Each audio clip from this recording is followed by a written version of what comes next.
Hello everybody and welcome to the Football Philosophy channel, and it's about an hour to kick off now, just over an hour. The team news always seems to come out early on these Europa League games. I've noticed it a few times now. For Premier League games it comes out bang on, literally bang on the hour before the kick-off, but it's nearly always 10 or 15 minutes early for these Europa League games, and it is out. I had a couple of the newspaper predicted lineups in front of me that I was going to talk about, but there's not really much point now that the team news is out. I did put a team up on Twitter, and got one or two people that liked what I put, but a few ridiculed me. The ones that are ridiculing me for the team that I selected, they need to grasp that what I'm trying to do. I did explain this. I was trying to guess what the manager would do. It wasn't the team that I'd do. There's no point ridiculing me. I'd have Van der Beek in the team. I'd be giving Juan Mata a game as well. So there's no point ridiculing me. I've had a guess at what I think the manager will pick, and I've got one player wrong. One player. That's not a bad effort. So the team that I picked on Twitter is virtually the same. As I say, I'll go through it. The lineup is out. It's De Gea in goal, Wan-Bissaka, Lindelof, Axel and Telles, which was always going to be the case, I suppose, because obviously Maguire and Shaw are missing, suspended. McTominay is suspended, so it's Matic and Fred. I think that was always obvious. Bruno at number 10, he seems to be afraid to give Bruno a rest to me. Why he can't give Van der Beek a run in that position in this game is beyond me, but I did say it would be Bruno in my predicted lineup. And then in the front line, I said Greenwood would be at 9. I expected James is fit again and he's on the bench. Bit of a mysterious injury that for Dan James. He was just missing for one game in between, being regular time after time. So I don't know what happened to him. So he was missing for one game, the weekend game against Spurs, but he's back today. He's back on the bench. So I thought James would have started on the right. Now, this is where people have probably got me wrong. One or two of the ones that are criticising me on Twitter, that's not because obviously I'm a fan of Dan James. It's not because I wanted Dan James to play, because I was trying to pick what I thought the manager would pick. So I had James, Greenwood and Pogba. And it's actually Greenwood, Cavani and Pogba. I honestly thought, Cavani's no spring chicken. He played a full game on Sunday. We've got another league game this week. So I thought it was, a fairly sensible guess that Cavani would get a rest. And if Cavani was going to get a rest, I was fairly confident that Pogba's not going to give a run out to other players who might play wide. Obviously, if Cavani would have got a rest, it's more or less obvious that Greenwood would play at 9. There's no Martial. So if Cavani would have got a rest, I fancied it'd be Greenwood at 9 and James on the right, and then Pogba on the left. So I've got one player wrong, but Greenwood's to the right, obviously, and Cavani will be at 9. So I expected it to be Dan James, but not because I wanted him to play, but purely and simply because I thought Cavani would get a rest. So it wasn't a bad effort, I don't think. So there's the lineup. De Gea in goal, Wan-Bissaka, Lindelof, Axel and Telles, Matic and Fred, Bruno at 10, and then Greenwood, Cavani and Pogba. I like Pogba on the left, by the way. I'm well pleased that he's been kept in there. Anything coming through? Yeah, on that subject, one person has asked, why is he playing on the wing over Dan James, for example? I think there's a simple answer, a very, very simple answer for it. He's been used in that position 3 times recently, and I believe he's played really well there against AC Milan. He played really well there against Spurs, and he started well there against Leicester. It went wrong against Leicester, and I've already mentioned this on a couple of shows. The manager made a big mistake. I think he underestimated Leicester. It was an FA Cup tie, it was a quarter-final, it was the last game before an international break. He didn't need to make so many changes. McTominay's important to this team. McTominay was rested that day. McTominay's missing, suspended today, of course, but McTominay was rested, which I think was a mistake. But a biggest mistake of all was to rest Luke Shaw. So this is the phrase that I've used on many occasions. A lot of people who are listening will think, wow, we're sounding like a struck record. But you need your team to be as strong as you possibly can. So Luke Shaw makes such a difference to us, both in the attacking sense as well as the defensive sense, that by giving somebody a run on the left who's not normally in the starting lineup in that position, It's a little bit like giving him, this is what I always say, it's a little bit like giving him a run out with one arm tied behind his back. Why not give him a run out in that position with Luke Shaw playing behind him and supporting him and trying to get something going between themselves, which was obviously the case, by the way, in Milan and was obviously the case against Spurs. So maybe it'd have gone equally as well against Leicester if he would have kept Luke Shaw in the side. So I think, to answer your question, I think Pogba is in on the wing purely and simply because he's played so well there on the last, certainly 2 of the last 3 occasions that he's played there, if not all 3. It's still on Pogba. A few people have pointed out that he's captain tonight, and one has asked, do you think that's indicative of him staying at United? Oh, I don't know. That's a great... Given the armband over Bruno. Yeah. He's Pogba's captain tonight. Yeah. Right. So, right. Very interesting. Now, it might be, I won't say it's indicative of him staying, it might be like a carrot to try and get him to stay. I mean, do we not know, I mean, I don't know the answer to this, maybe somebody in the comments, I don't know if you know the answer. Do we normally have a vice-captain? Is the vice-captain missing tonight as well? Honestly, I don't know who is the vice-captain. I'm not sure whether they count that these days. Yeah, I mean, there may be somebody who has that title, but I don't think it means a fig, to be honest. Yeah. To be honest. So, it could be a political thing, the reason why he's giving it to him, or just because he's played well. Who knows? Who knows? I think it's more likely a carrot rather than a... Yes. I don't think it's a sign that he's staying. Sealed, it's a carrot they're trying to get him to stay. Yeah. A few people, I mean, the biggest thing that people are vexed about seems to be that Van der Beek hasn't got a game. When you think I knew he wouldn't. I knew he wouldn't. I didn't. I've loads of people saying, why not Van der Beek? Why not Van der Beek? It's because he will not drop Bruno. That's the main reason. There are other reasons. People will say, why not next to Matic or why not next to Fred? I've had a few people saying to me on Twitter, can't it be Van der Beek and Fred? Can't it be Van der Beek and Matic? Of course it can be. He wouldn't let us down. But we are 2-0 up. We have got 2 of our mainstays. A lot of people would argue our best 2 defenders are missing. A lot of people would argue that. They might well be right.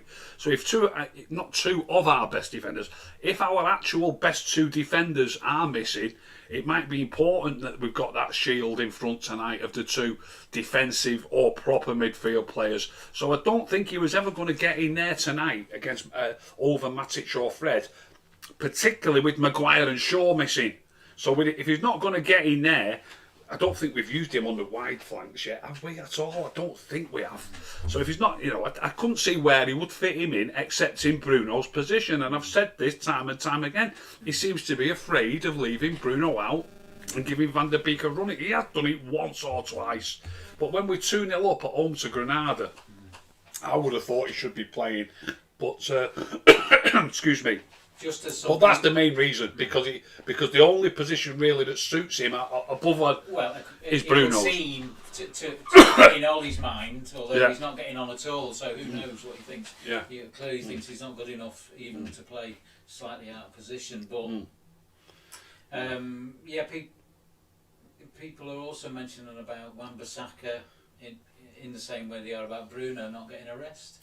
And if you're not going to rest him for this, when are you going to give him a rest? I do take that point when you say for this. I do get that, and I know we're 2-0 up, but I noticed Chelsea were 2-0 up from their first leg and away leg, and then the opposition to Porto they played, didn't they? I think it was the 94th minute when they scored, so I don't think it was ever going to happen. But they did lose the second leg 1-0. That's what it says on paper, so it's a close call in that respect. If look, this can happen. This can happen so easily in any football match. Granada might score the first goal of the game. If Granada score the first goal of the game, we might be pleased that we've not got, we've got 50% of our back four missing. So I don't want to make it 75%. Yeah, I mean, back to Van der Beek, something that disappointed me. Do you think the fact that he wouldn't get a game tonight, do you think that's a sign that he's probably going to be going in the summer? Well, it's been like this all season, hasn't it? It wouldn't surprise me if he goes in the summer. It wouldn't surprise me if he's desperate to leave. When I watch him on the touchline, and the way he, his body language, if you like, when United are scoring goals. I've seen United score goals, and he's on the touchline warming up at the same time, and he's as pleased as anybody. his body language is fantastic. He looks a great lad. He really does look like he's behind everything that's going on. Not giving him more game time, I believe, because of how good a player I rate him, how good his body language is, what he's, how he seems to be determined for the team to do well. I think it's a disgrace how he's being treated. I'll be honest. I think it's an absolute disgrace. I mean, it's also, he's not really giving him a chance. I mean, he's had one game. It's the odd game here and there, isn't it? 10 minutes. And when he starts him, he tends to sub him. He needs a few games in a row. He really does. But I mean, it's getting. I was about to say it's getting too late for that now. Unless, right now looking at the league table, unless you believe we're in with a chance of catching City, we're certainly not really. No chance of us falling out of the top 4 now. Why can't? We don't know if he's going to. I don't think he will. But why not give him 2 or 3 games on the bounce now in the league? Yeah. That's what I'd do and see how he does. Yeah, I mean or give him 1 game to start with. Yes, And let's see if that goes all right. I mean, and if it goes all right, play him in the next one. I thought if he's one of the only changes in the league, it would lead to a disaster. No, I really don't think so. I don't think so either. This is the perfect opportunity. But if he's already made up his mind, of course, it's pointless. And who knows, he may even have maybe already going back to Ajax or something on loan, perhaps at first. Yeah. It's terrible waste, though. Terrible waste. Not to have a good look at him. Yeah. Unless he's crap in training, but he's at Ajax. He was from Ajax, so I kind of doubt that really. Yeah, Momo Arif says should have played Ahmad. What do you think? Yeah, a lot of people said, "Will Ahmad play?" On Twitter to me, I said no chance, and there was no chance of him playing, and it was going to be stronger. And it was, when I say stronger, Ahmad looks a fine player to me, and whenever he's going to have the gumption to give lads like that. Same thing with Van der Beek, but except he's more experienced than Ahmad. You've got to be able to throw one in a game like this. But as I've just tried to explain about the back 4, if you look at the whole team, for example, you've got 3 players out suspended. Maybe 3 players is the maximum that he might have been thinking of resting, because he wants the team to be as strong as possible. Although he feels as though his hands are tied, if you like. Those are the 3 players that are getting a rest, so to speak. And then obviously Rashford. I think Rashford obviously deserves a rest, the amount of football he's played, but he's also, for me, everybody knows how I feel about it. For me, he's not been playing well enough anyway, and I think we played better with Pogba on the left in a couple of the games that he's played on the left. Yeah. So I think that little change actually strengthens the team rather than weakens the team. Of course, Pogba's not got Shaw behind him tonight. He's got Telles behind him. Yes. It can make an enormous difference. Yeah, I mean, this is only Granada. You might find Pogba doesn't play as well tonight as he played on Sunday because of who he's got next to him or behind him. I mean, you don't know. Hopefully, Telles will have enough about him to see how the man in front of him plays. Hopefully, I mean, he's not as good as Shaw, I don't think, but he doesn't look bad. Yeah, he's not a bad player. So hopefully he'll have the wherewithal and the vision to see. But yeah, against Granada, you wouldn't expect there'd be 2. Some people have called them farmers. Right, yeah, it's I'm not sure Granada's big for farmers. There are farms around there, but it is on a bit of a plateau in the mountains. So yeah, it's probably some goats and things. Forgive me, Granada, if it's much more to your agriculture than goats. Right, yes, a few people expressing undying love for you, and, which is very kind of them. Thank you. Better not shout it too loud because Shelley will get jealous. Ha ha. What about the fact, lastly on Pogba, I think, what about the fact he's on a yellow card? How much of a risk is it? Yeah, he was asked about that in the press conference. Would he be considering leaving Pogba out of the team? I said on the show that I did a show there where I was predicting the lineup yesterday morning. I think it went up late yesterday afternoon. And I got the gist of it from that press conference that Pogba was going to start. His response was pretty strongly sort of saying we can't think like that. We've got to make sure this ties in the bag. We've got to get it done and dusted. He said even in the game itself, if there's a challenge to go for or a tackle to be made, you can't expect your players who are on a yellow card to be pulling out of things like that. So he was pretty adamant that cannot. And the way he was putting it over, that was why I was when I named the team that I named, I thought Pogba would play anyway, but that really put a stamp of approval on it for me, if you like. Yeah. So I knew he was going to play Pogba, and maybe maybe if we go 1-0 up, we've got 2 away goals. If we got they'd still only have to get 3. I was about to say 4, but they'd need to win 3-1, wouldn't they? But if we go 1-0 up, they need 3 goals. Maybe if we go 1-0 up, he'll take Pogba off perhaps. A couple of questions about your managerial experience, drawing upon it. How did you get the best out of your players, and how did you handle rotation? Well, rotation, the level that I was at, it did come into it at times. It did come into it, and I did lose. It's different in the level of football that I was managing at. It's not like your players are getting paid big wages or any wages. And needing to stay with you, and it's a job of work.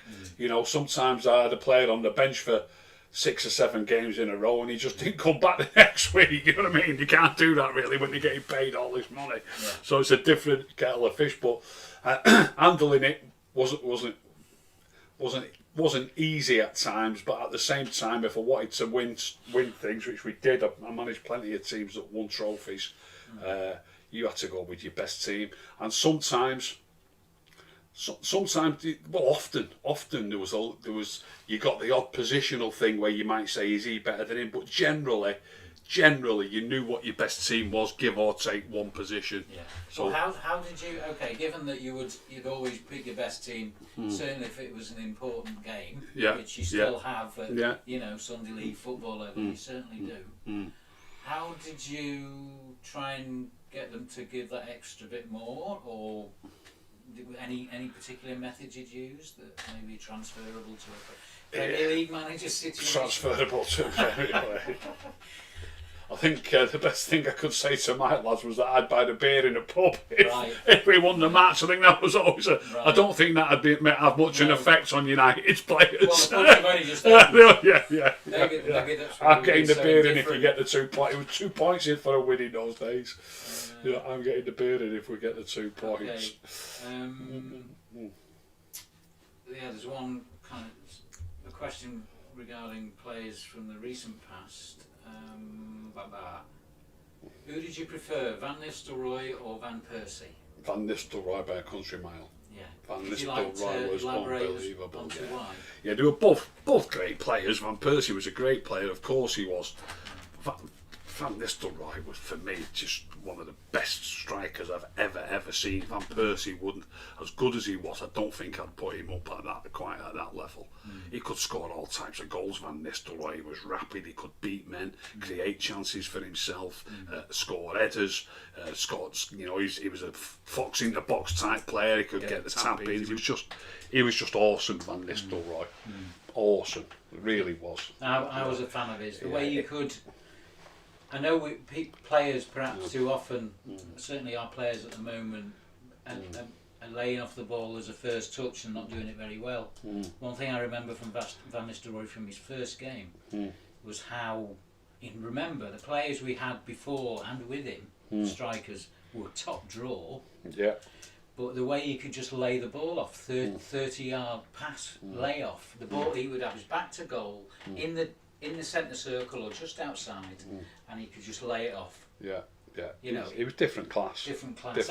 And there's if you often see people asking questions, what's the best team you could pick from players that you've seen play for United, whether it's from all time or whether it's just from the Premier League. But it's not that often that you see somebody include Van Nistelrooy. And I'm not going to go through that now. I'm not even going to say if he'd be in my team. But what I would say is if you and I were the manager and assistant manager, and you was insistent that Van Nistelrooy's got to be in that team, I wouldn't argue against it. No. I wouldn't argue against it. He was absolutely fantastic player. Yeah. I mean, there's I was a big fan. There's apparently he started out as a number 10. Right. Which is, all the best number 10s can play number 9 and usually, vice versa, I think. Yeah. But Harry Kane's showing that not now, these days, but Harry Kane's a perfect example. But the partnership he had with Luke Nillis at Eindhoven, they were amazing. There's a little compendium on YouTube of them playing together. Wow. Just wow. Yeah. I recommend Brilliant. people search it out. Anyway, yes. Van Persie was a good player as well, though. Yeah, of course he was. Yeah. To be fair, Yeah, I'd have him now. He'd be on the bench. Yeah, he'd be Not on the now. bench. I mean behind Van Yeah. Nistelrooy. I'd have him on the bench. Somebody, John Joe Kerwin asking about Billy Ducks. Did you always play with Billy Ducks? Did I always play with Billy Ducks? With the likes of Billy Ducks. I'm not quite sure what he means by the likes of Billy Ducks. Does he mean player type? Well, obviously. He might mean with a player type. No, I played with a few different strikers. I was a striker. Let's put that phone on silent. But Billy Ducks was like about 6. I mean, I was tall, but he was even taller and fantastic in the air.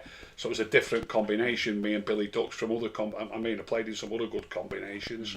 Keith James, J-Mo, as everyone called him, a brilliant footballer. But he was more of a provider with his feet, really, rather than with his head and providing all the knockdowns. Somebody's asked. I mean, it's quite a few questions that you can say it's kind of not a game that much in the balance because the questions are more general. Yeah. I would say. Yeah.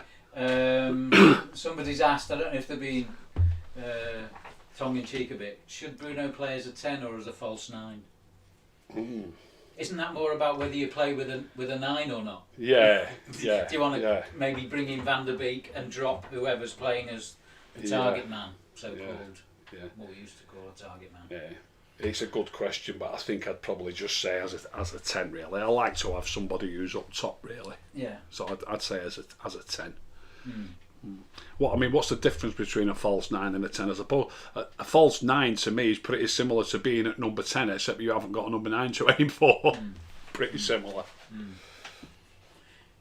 I think a false 9 is just when they just don't play with a target. I think that's the only difference. Whereas with a 10, there's somebody in front of them. Yeah. I think that's probably it's can't be much much different. Complex as that.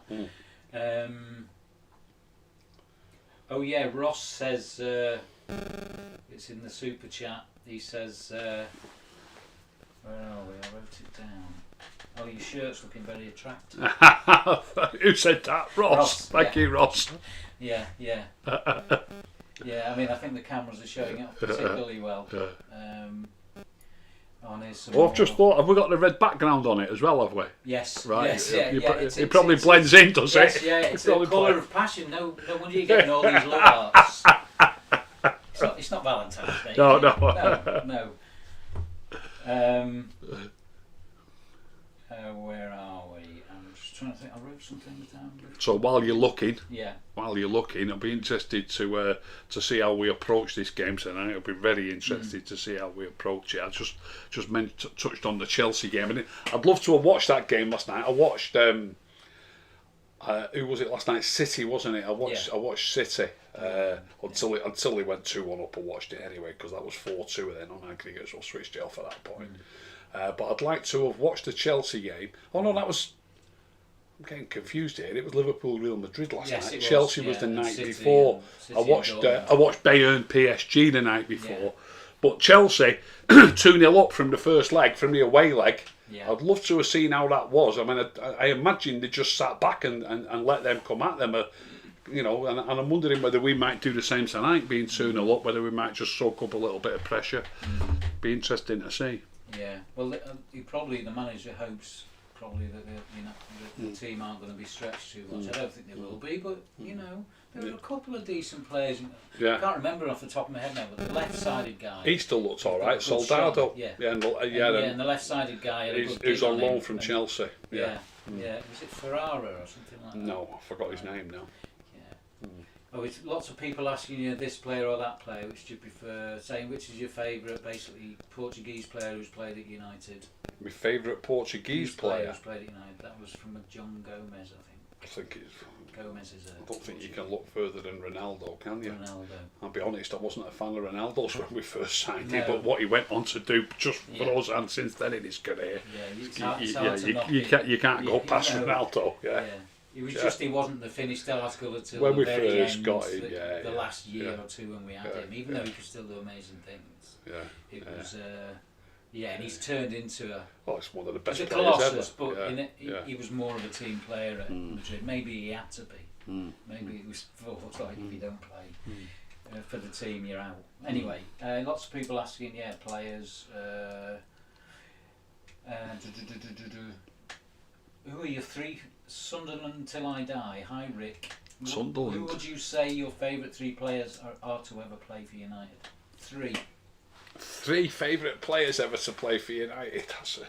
I mean, I go back a long way, obviously. Yeah. A lot of people, probably 80% of people who are watching, maybe more, won't even remember the footballers that I saw early days. So I won't go that far back to the likes of Charlton, Best and Law. If we just say Premier League, when you ask this question to most people, I said this on one of my own shows where I asked the lads who I had on the show when I had Adam Farmy on and the other lad, sorry I've forgotten his name for the moment, Tom Whittingham. I asked them that question, and I think I can't remember exactly who they went for, but they're generally attacking, skillful players. And I think most people go down that avenue as soon as you ask the question. And I said that to them. I don't think like that. If I could have, I mean, this isn't quite the exact answer to your question because you're asking who are the best players. I think they said. Three favourite players. Yeah. And Three. I would say Scholes definitely. I'd say Scholes definitely.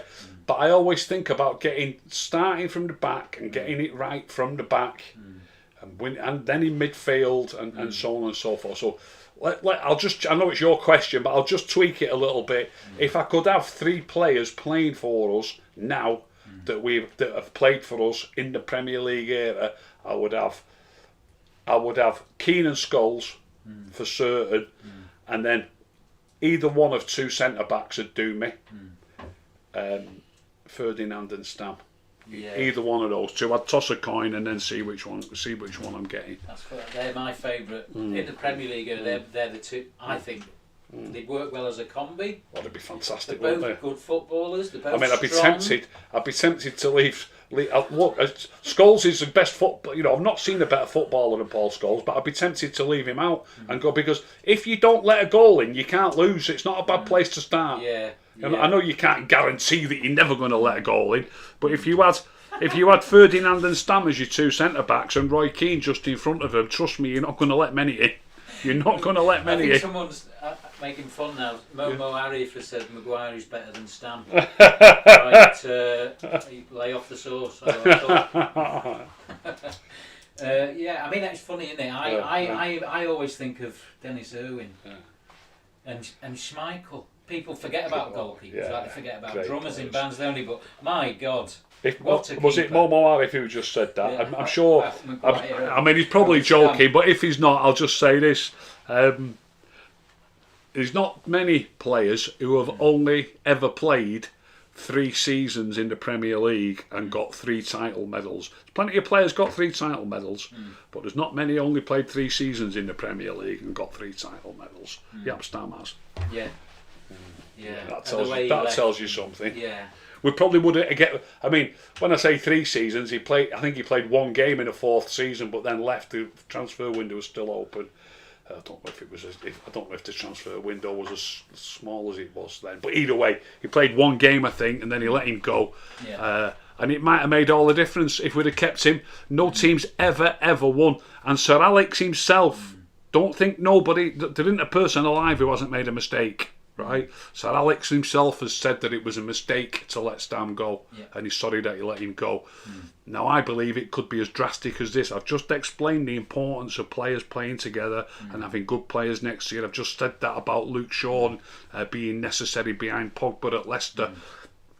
What people find difficult to imagine is the difference that the players that are playing next to each other also play better. So if Shaw would have played, not only a stronger at left back, but Pogba probably would have played a little better. Harry Maguire's next to him on the inside, he probably would have played a little bit better, and so on and so forth. The whole team can play better by one player playing, and that even rubs off then a little bit if you think about it as a chain reaction. You know, maybe if Shaw plays, Matic plays a little bit, Maguire. But then if Maguire plays a little bit better, maybe Lindelof plays a tiny little bit better as well, and so on and so forth. Because it's a team game. It's a team game. It's a team game. I forgot where I was going there. I've sidetracked, haven't I, from What we were just. We were asking you 3 favourite players, but you're giving more than 3 really. Yeah, so it's about those players playing well together, and so that's the difference it can make. Oh yeah, we was on about Stam, weren't we? We were on about Stam. Here's the thing. If Fergie, we won it 3 times on the bounce. Stam only played those 3 seasons. If we would have kept him the 4th season, there's a great chance we would have won it again. It makes all that difference. And no team has ever, not just the Premier League, in the history of English football, no team's ever won the title 4 times on the bounce. No. And we did win it the year after that, by the way. Yes. So if it had kept Stam, we might have won it 5 times. Yeah. Or if, what's that phrase? If my auntie had thingies, whatever. I do get all that.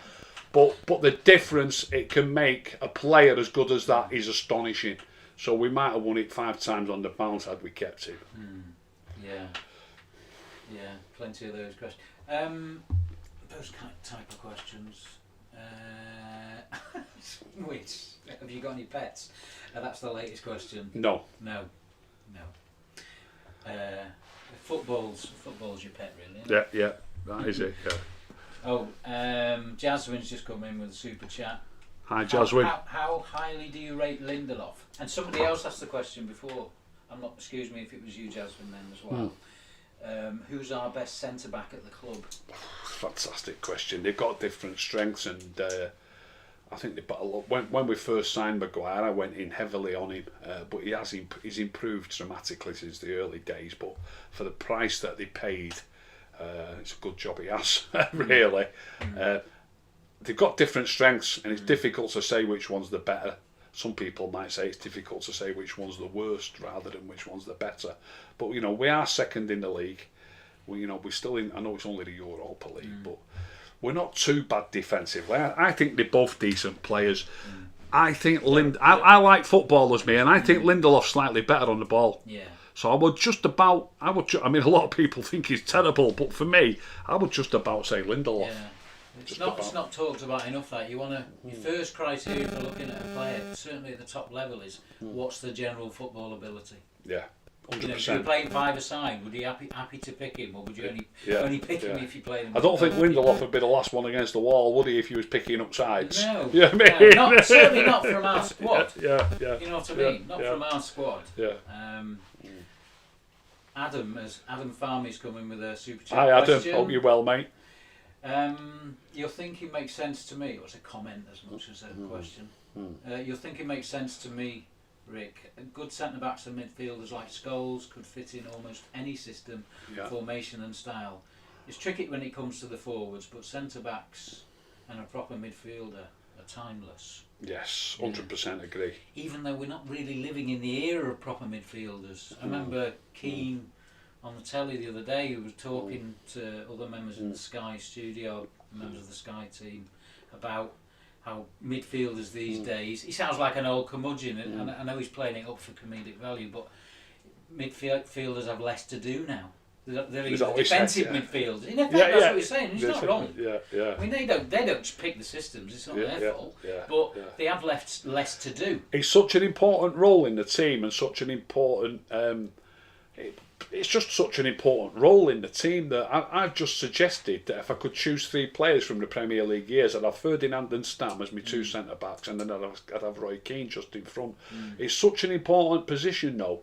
If somebody said to me, "Well, you can't have Roy Keane, pick somebody else," I'd be quite happy to take Michael Carrick. You know what I mean? I still wouldn't necessarily say I'm going to have one of the brilliant forwards that we've had. Let's get it right there. Let's get it right. Right is a question. Joshua Harper. According to our fans, our only good players are Shaw, Pogba, Rashford, Bruno and Greenwood. It's a mistake thinking all we need to do is improve all other areas of the squad. I think what he's saying there is maybe they're not as good as fans think. No, they're not.